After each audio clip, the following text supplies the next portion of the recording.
Hi Mohita, Hi, Solomon. thank you so much for coming to my podcast, and it is so awesome to have you here. Thank you so much for inviting me. Thank you. It's an honor. Thank you. First of all, tell me, how are you feeling? I'm doing very well. Thank you, beating the heat. So, first of all, Mohita, the reason why we are having this podcast is we want to discuss the art of work which you have created over the years. So, I would want to talk first about your work. That your company, or you can say your entire purpose, which is movement matters, which in just two words it says a big thing, that movement matters. Why do you think movement matters? Because there are only two constants in life. One is change, and actually there's just one constant in life, and that is change. And change requires movement, right? And if we are humans, movement is our natural way to be. Right? One of my teachers very nicely put it once and said that if God wanted you to not move, He would have made you a plant. So plants are planted and animals are animated, he said. So movement is very important, and we identify life through movement. The first sign of life is breath. And what is breath? Breath is nothing more than movement. So movement is very important, whether it is in the mind space or it is in the body space. You dealing with so many individuals of all ages, and you've got kids also. You've got people in the who are working professionals and different age groups. I think every person who we've worked with, it's an honor and always a privilege that they've trusted us with their work. There are many happy stories to say. From the world of disease, like I work extensively on psychosoma. I work extensively on how body manifests disease based on our thoughts. We have people who were being treated for liver cirrhosis, right? And we started working with them, and they were on 15 medicines, right? Which included steroids. So while the allopathy was continued, I never advise anyone to go against their doctor's advice. But we started working on the belief system of that person. We started showing that person how that person has been, what we say as a morsel conflict. Like this person had certain incongruences. There was a sense of self-devaluation in that person. We started working deeply on these patterns, the behavior patterns. And the more that person became congruent, the liver started responding. Now the body is at ease. When the mind is at ease, the body will also become at ease. I've never seen this kind of a report. And she's gotten off medication. She had extreme amount of pain in her body. That pain went away. There was another person that we were working with in the earlier years of my career. His back would lock every time he would get up from a chair. And he'd gone like multiple places. For 15 years he had been traveling to different places to fix that back. It was not going.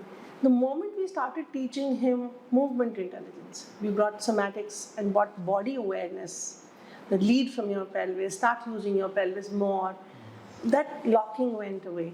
Wow. Right? And even then there was some element, because then I started realizing there was a deep unconscious belief.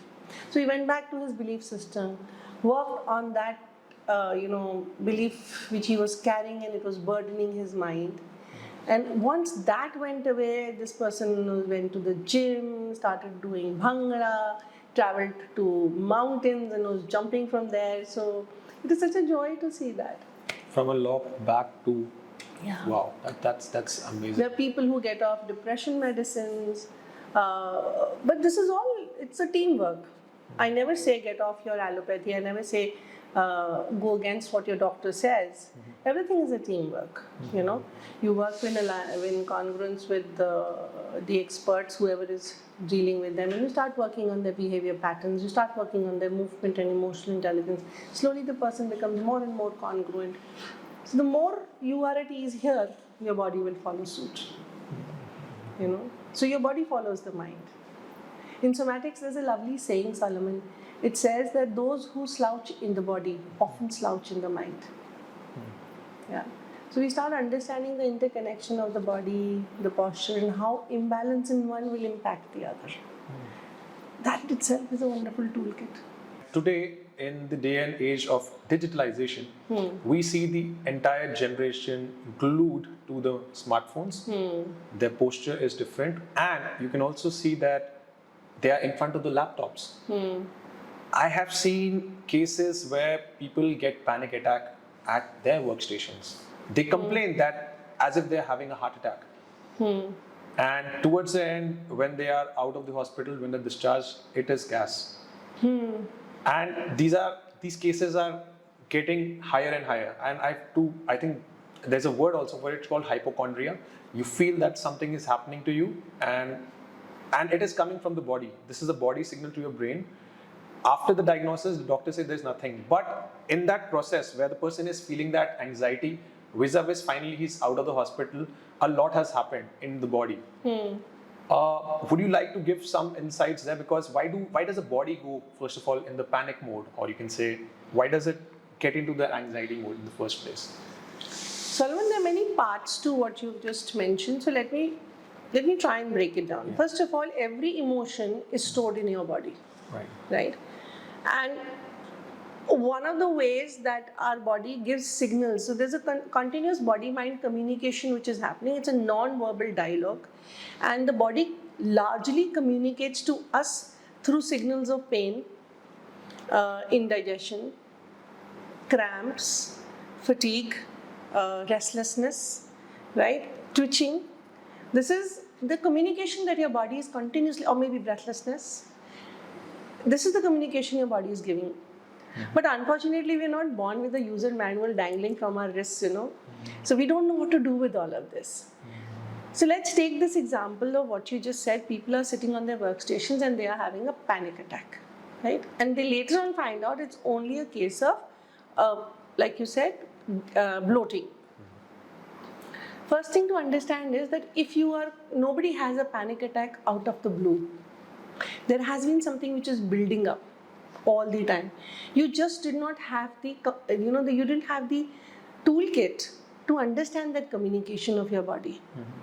If you're having extensive and long periods of indigestion or say bloating, that's your gut giving you a signal. Now, how can my gut talk to you? Right? How can my gut talk to myself? So my gut talks to me through the connection of the brain and the body. It's very well understood today that there is a there is a gut brain, right? There's a heart brain, right? And there's a head brain. In fact, they say we have 3 brains now. So your gut is connected to your brain through the vagus nerve, right? Vagus nerve is the longest nerve in your body. Like, this is something we should know. Just like you know how to run your phone, you know all the apps, you know what it can do. My phone has this much memory. How well versed we are with our gadgets. Do we have that kind of command over our own bodies? We don't have. Every time we have a problem, we go to somebody else, some expert who tells us what's wrong with us, right? So maybe just educating people on these small things and working in the area of preventive health care, which is very vital. Circling back to this person who's having a panic attack, chances are this person has always had a lot of bloating for a long time. The bloating can be because there was too much stress, right? So the vagus nerve is the 10th cranial nerve. You have about 12 cranial nerves, and this is the 10th cranial nerve. It comes out from the base of your neck, right? And then it wanders through your body. So in fact, the word vagus in Greek means wanderer. So if you take your hand around your throat, you'll start realizing that when you say, I have a lump in my throat, that's your vagus nerve talking to you. Then it goes to your heart. And when you say, I felt a tight band around my chest, or my heart was singing, that's your vagus nerve communicating to you. When it goes to your gut, you have butterflies in your stomach before, like you're a Toastmaster, And whenever you have these talks, people often say, I have this butterfly in my stomach, or people say, I have this gut feeling. This is not right. That's your vagus nerve talking to you. Then it branches off into your intestines. It's like it's like a banyan tree with multiple, it's not like a single line. It walks through your body. And one of the primary functions of the vagus nerve is memory. So it remembers your previous experiences, gathers your response to that experience and takes it to your brain, and it tells your brain, is this safe for me or is it not safe for me?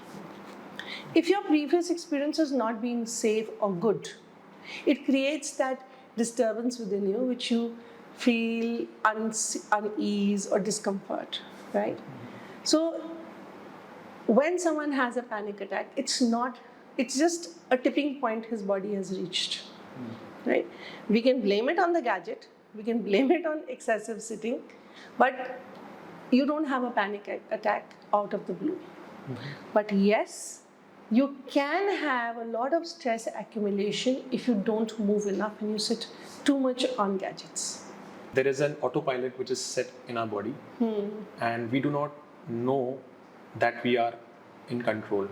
We go by the flow. So, are there any mechanisms whereby you can stop this excessive things which are happening to you, or is there a way where, let's say, if the electricity is consumed too much, there is an MCB which trips and it cuts off.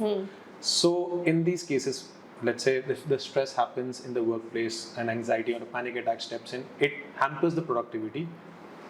Is there a way that before going to the hospital, a person can actually take care some certain measures and diffuse the situation? The first and the form, I think two things one can be very aware, and these are things which are very well understood in the world of somatic movement. Soma means the body. Somatic movement is really the study of body. One thing is, how do you breathe, right? And second thing is, what is your posture like, right? So breathing has direct relationship with your thoughts. Breath is the first movement of life, and how you breathe is how you think. The first thing that changes with your thoughts is your breath. If you're thinking a stressful thought, right, your respiratory rhythm will change. So becoming aware of where do you really breathe from, what is efficient breathing in your body, just like you have efficiency in your gadgets. Do you breathe from your neck and shoulders? All right, or do you breathe deep within from the lower part of your lung, right? Our bodies are designed to breathe from deep below, not from here, from the chest, right? Because this part, the upper part of your chest, is controlled by the stress response of your nervous system. You have two parts to your nervous system. One is the stress or the sympathetic part, and the other is the parasympathetic part, which is the restorative, which is the thriving part. So you can either be in survival mode or you can be in thriving mode, right? Now if you breathe from here, you will continuously, the email that goes up to your nervous system is that there is some danger, there is some stress, right? And the brain correspondingly, to support the body, will secrete more stress hormones, more cortisol, to manage the situation. Now you'll have more stress. So if you switch the way you breathe, if you start really learning how to breathe from the lower part of your lungs, you can practice that. You can practice a very simple technique which is very easily taught these days. It is called the 4-7-8 breath. You inhale to the count of 4, you hold to the count of 7, and you slowly exhale to the count of 8. That said, it is very difficult to remember these things when you are in high stress period. Right. But it helps to become aware of them, practice them as a part of your daily life, so that you have the toolkit ready if you ever need it. It's not like a SOS button you can press when you're under stress. It's very difficult for people to actually breathe correct, right? But it's a muscle you need to develop with repetitions. Your brain learns through repetitions. If you see a baby breathing, you largely see that his belly comes out and his belly sinks in. If you see adults breathing in, they usually breathe from their neck and shoulders. And a very simple way to ask yourself if you're breathing right or wrong is to just sit with yourself and ask yourself, as I inhale and exhale, do I become taller or do I become wider? Is my body going towards the wall or is it going towards the ceiling? If you're going towards the ceiling, right, more towards the ceiling, you can sense more breath here.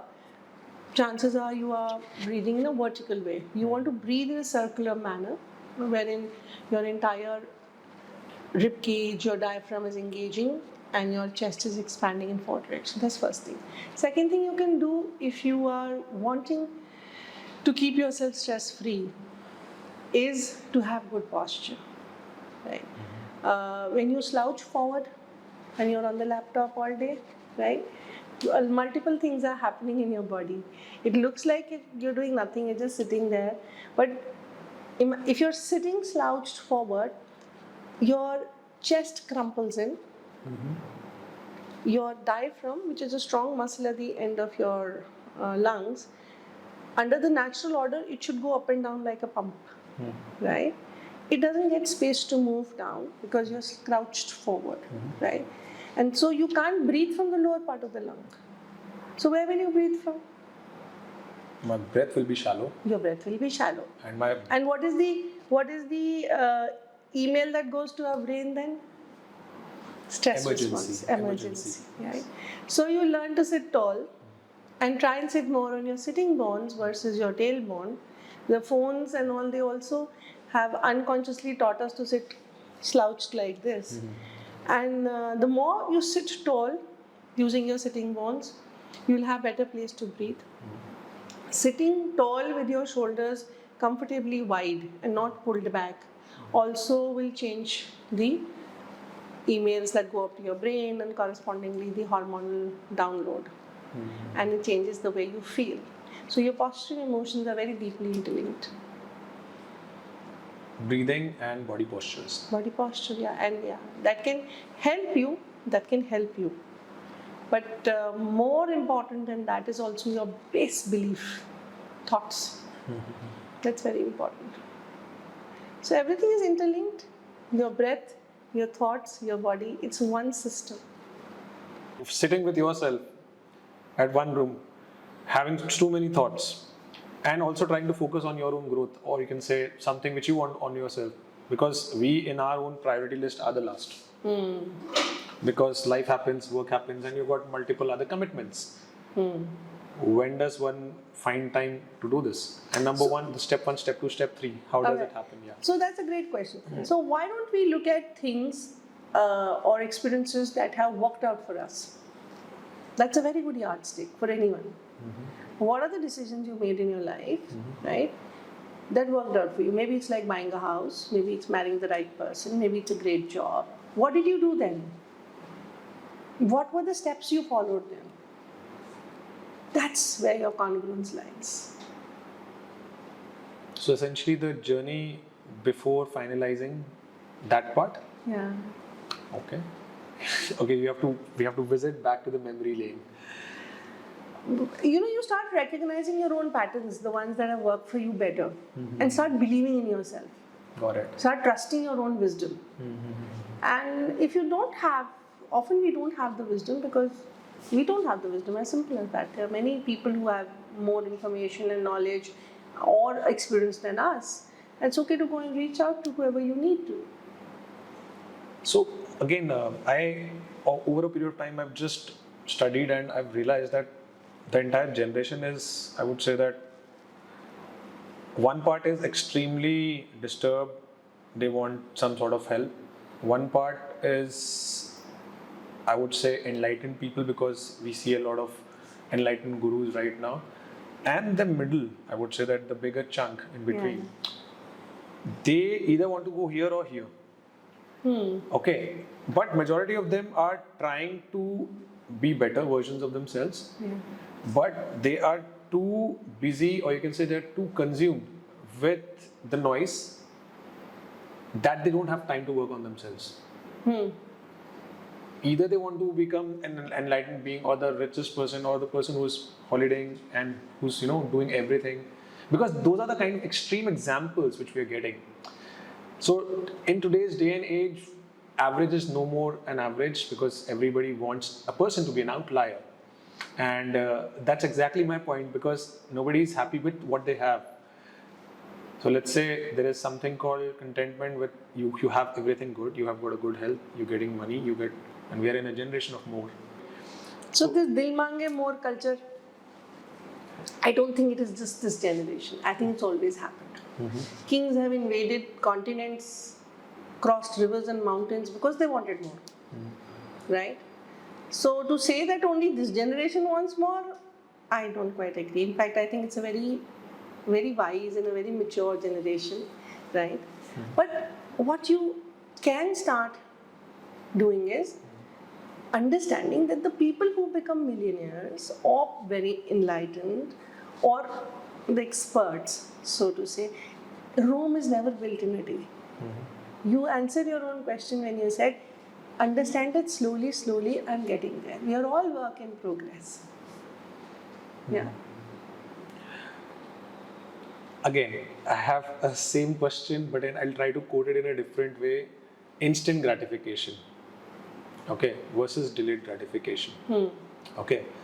Today we get an order in 15, I would say 5 minutes, 10 minutes. Okay. And there was a time where you go, you get stuff, and then you come back and you feel happy. Oh, I've done something. In that time, there was movement. Here, there is no movement, only the movement of the fingers. I think it's a simple logic. You understand that instant gratification is exactly what it is. Instant gratification. Correct. It does not exist in the order of nature. Right? It doesn't exist in the order of But nature. human beings have created that. So then you have to understand the fallacy behind the entire situation. Right? Trees take time to grow, right? Forests take time to build. Rivers take time to grow. A child takes 9 months to build in his mother's stomach, right? In the womb. Sorry, not the stomach, the womb. So I think it's very important for us to recognize two things. One, the generation today does have the experience of instant gratification. There is Blinkit everywhere. You can just Zomato everything you want, right? As long as you understand that there are some things we can get instantly and some things we have to work for. That there is no substitute for hard work. There is no substitute for putting in effort, right? As long as that value system is built, and this is where experiences come in life. Value system needs to be built like that. I think I've taken a lot of, I would say, inputs with respect to posture, and I think I've learned a lot. Everybody says doctor, and you are not a doctor. No. Yet you have so much of knowledge about the medical terminologies, and you have extensively studied about the muscular systems, the bones, how the entire body functions, and so much you have, because I would say that you are a Google of body, how the entire body thing works. So how did you get that? We just want to understand, and why instead of becoming a doctor, you chose to choose this field as profession, and you're creating a huge impact in the lives of so many people. So yes, I'm not a doctor. Let's clarify that right from the beginning. Why I chose this field chose me. Okay. Yeah, wanted to always become a doctor. My mother was a doctor, but then as experiences happened in life, I lost her at a very critical time in my education, and everything went haywire. I was very lost on what I had to do. I also went through a very difficult health injury, and I had lost almost all movement, and I had seen the premier doctors of our city. I had taken every possible Premier hospitals, can you? you name it, and I had Okay, gone there. fine. Yeah, and I had taken all forms of allopathy. I had taken all forms of naturopathy, Ayurveda, everything. Nothing was working. Yeah, and my entire right side was weak. I used to drag this leg. I had spinal disc prolapses. I was advised surgery. Fortunately, I never got one. And then I started meditating, right? And when I started meditating, I started realizing there was a huge gap in our society. We had nothing. We never educated people about their bodies and their minds enough so that they could take care of it in a very holistic manner. So when I started recovering, and I found these really amazing doctors and therapists who started working on my body, I still found I had a problem in getting out of pain. And that got me curious that first thing that I understood was that posture is very important. So second thing that I started understanding was that there was my own behavior patterns that were blocking my recovery. For example, did I really know how to rest and give up things? Right? So I wanted to do a lot of stuff and I would keep pushing my body to do it. So this body needed rest and recovery time. And that was my behavior patterns of blocking that. So I started understanding that if you want to help people to get out of pain, whether it is physical pain or emotional pain, the intersection, teaching them about the intersection of the body and the mind is very important. So the body and mind is one unit. It's not a separate unit, right? Unfortunately, in most pathies, it is not in the Eastern and the ancient ones, but in the Western world, it is there is a separate set of treatments for the body and a separate set of treatments for the mind, right? You go to a different doctor if you break a bone. You go to a different doctor if you have anxiety or stress, right? But if you see in the Eastern cultures, if you see Ayurveda, if you see it's one unit, right? Which is truly the truth. Your body and the mind and the spirit is one unit. Today, functional medicine, which is the future of allopathy, is also talking about the same thing. That the body, mind, spirit is one unit. And can we work on a amalgamation of all three? So, recovery from my own health problem made me very aware of the gap that our society had in preventive health care. And I wanted to work in that field. And so I went ahead and I educated myself. Maybe I sound like a Google to you, but there are far more learned teachers than me, and I think I've been blessed by the best teachers in the world. How I did what I did is because I studied interdisciplinary. I did not stick to just one field.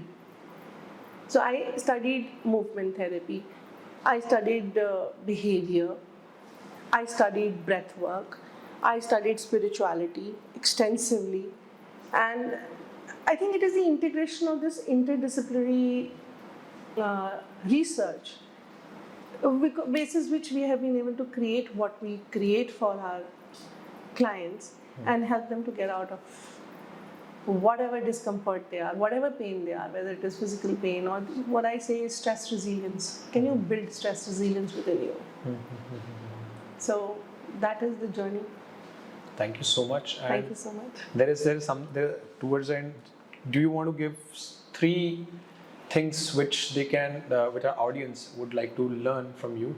Our audience would love to, immediately implement, and they can get some sort of some results immediately. I know that we are in the instant gratification world, but something which you can give as a basic.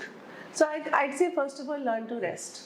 Learn to rest. How does one do if there is discomfort in your body, lot of us today, because we are all in this overdrive, like you said, instant gratification, we're moving too fast. So like Moshe Feldenkrais, he said that less is more and slow is the new fast. So first of all, learn to rest. When you're resting, just rest. Without anything. Without phone, without your TVs, right? Without your podcasts. Rest. Your body knows what to do with itself. So supposing you slip down and fallen, right? Yes, you will use an ice pack.